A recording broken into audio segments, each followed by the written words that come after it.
Hey, what's up, guys? It's Fulke here. I just want to give a shout out to Boogie Bentley, Dauber, and the Indie Kid over at the Talkin VAWLS Network on YouTube. Keep doing your thing, guys. Go VAWLS. Welcome to the Talkin VAWLS podcast. This is the Indie Kid coming at you. Appreciate John Fulkerson giving us a shout out there, courtesy of Cameo. Before we get into any further news or anything, just appreciate if you guys would hit that like button, hit subscribe. If you enjoy the videos, enjoy the content, any likes, any subscriptions help drive the algorithm, help drive the data for us. So we would appreciate that. Just want to come to you today with a little basketball news today. Tennessee gets a commitment and a reclassification for the 2021 class with Handje Tamba out of Knoxville. Just want to put on this. Let me see if I can share the screen here for you. We'll just share some highlights of him here while we're going over it.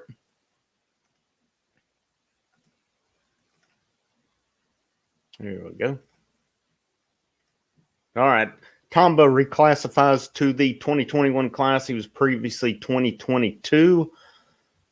Tennessee before, it was kind of odd to me because I thought his name had dropped off. There was that talk of that reclassification. Brandon Huntley Hatfield reclassified, and there was still that talk about Tamba, which explains now why Rick Barnes has said they would keep that open spot for special situations. And I wonder if this was what it was. Not sure, why it's taken as long as it has for it, but Handje Tamba, Knoxville, Knox Catholic, as you can see right there, he is in the fold. According to Travis Branham, 24/7 Sports, he has analyzed Tamba. Now, Tamba for the 2022 class, he was ranked number 257 overall, number 37 among centers. He has not been rated for the 2021 class. You got to think that probably actually drops a little bit, just going by Huntley Hatfield's. Yeah, he dropped from top 10 to like 18th.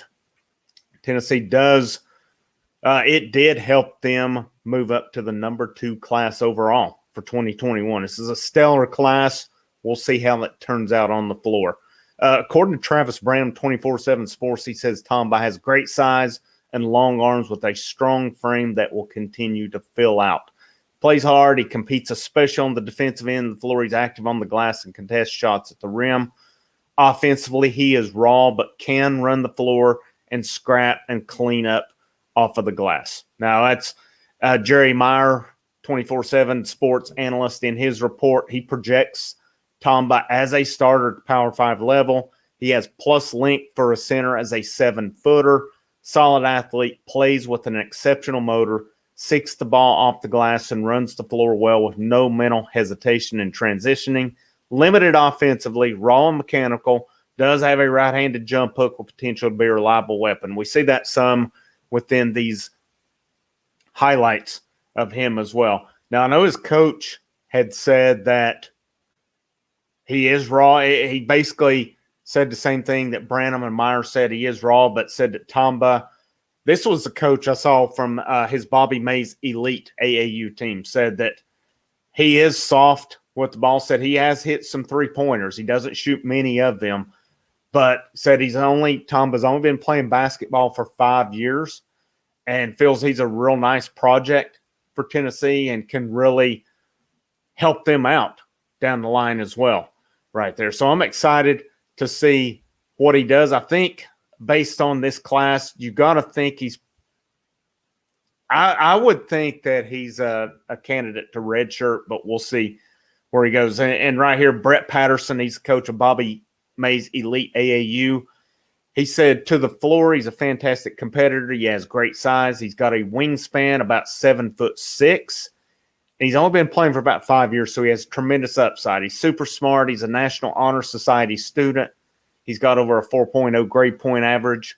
As far as a ball player, he's a sponge. So I think all the things that Barnes and his staff are going to teach him is going to absorb, and he will use it to add to his game and take it to the next level. Patterson also added he's a tremendous defensive player. He's a shot blocker. He challenges everything. He can run the floor fantastically. He needs to be more polished offensively, but that comes from not playing. He has a nice touch with the ball. He hit some threes for us, but he didn't take a hell lot of them. I really think he can develop into a solid post player in the SEC and maybe beyond. Pretty nice praise for Tamba. And again, a guy who's played 5 years. It's up to Barnes and Company. I feel confident they will develop him. You can't teach size, but you can help develop a player.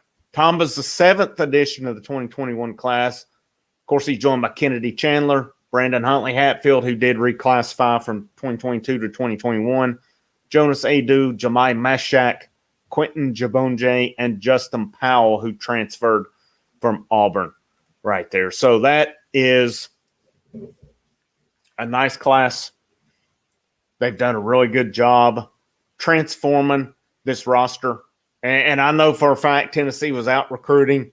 They had a presence at the Peach Jam this past weekend. That's one of the premier, if not the premier, high school tournaments in the country. That's actually down in my neck of the woods. Fans couldn't go. I wasn't able to go, but I know people who worked it. And Rick Barnes was definitely present there working on this 2022 class that they're putting together. Currently, it just has B.J. Edwards, but I know they're recruiting. Cason Wallace was down recruiting him hard. Seemed to be in good shape with him. The news coming there was Kentucky has offered. I don't know how that changes it because one of the most recent things in regard to him is that Tennessee was in good shape, but prior it was that Kentucky would be a real factor. We'll see if anything changes on that. Rick Barnes is recruiting at a high level right now. I believe he'll continue to recruit at a high level. Of course, he got that extension that's going to keep him there. So, there's that stability with Tennessee.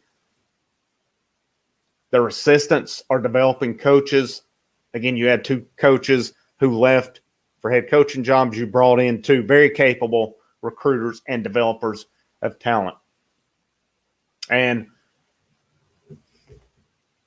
Tennessee has that relationship with Cason Wallace for 2022. We'll see where they go with Wallace, with Dylan Mitchell, with some of these other names right there. But recruiting's at a high level. Tennessee's doing an excellent job. Again, I thought it was suspect. I thought it was odd that Tamba had not been mentioned very much in regard to 2022. Now we know why. And it had been kind of quiet on his front. So, again, Tennessee adds another big guy, another 7-footer, another guy with potential. He will need coached, but I feel confident that they'll take care of that. And they have the coaches on staff who will get it done, who will help him develop down there. And again, I think that you may see a redshirt year, but we'll see. We'll see where it goes. Tennessee, number 2, great close to 2021. They're off to a good start for 2022 with B.J. Edwards. And it's not long. Guys will be on campus soon, if not most of the roster. I know there was the photo this week, the patented, all of them with their shirt off. So most of them seem to be on campus now. Tamba, I would imagine he's going to roll for the fall semester and be ready to go then. I'll keep you updated with any updates in regard to basketball, anything recruiting, any roster news along the way. We're getting close. We're within about, I can't remember the exact date, but we're within about a week. Football starting. Boogie dropped another video in regard to Harrison Bailey. We're still dropping the fall of the VAWLS videos. The end of the former era dropped today. The Lane Kiffin year will drop Thursday, and then there'll be more next week. We'll try to have that wrapped up here in the next couple of weeks. But thanks for tuning in, guys. I appreciate you guys hanging with me for this 10 minutes. You guys take care. Have a good evening, and go Big Orange.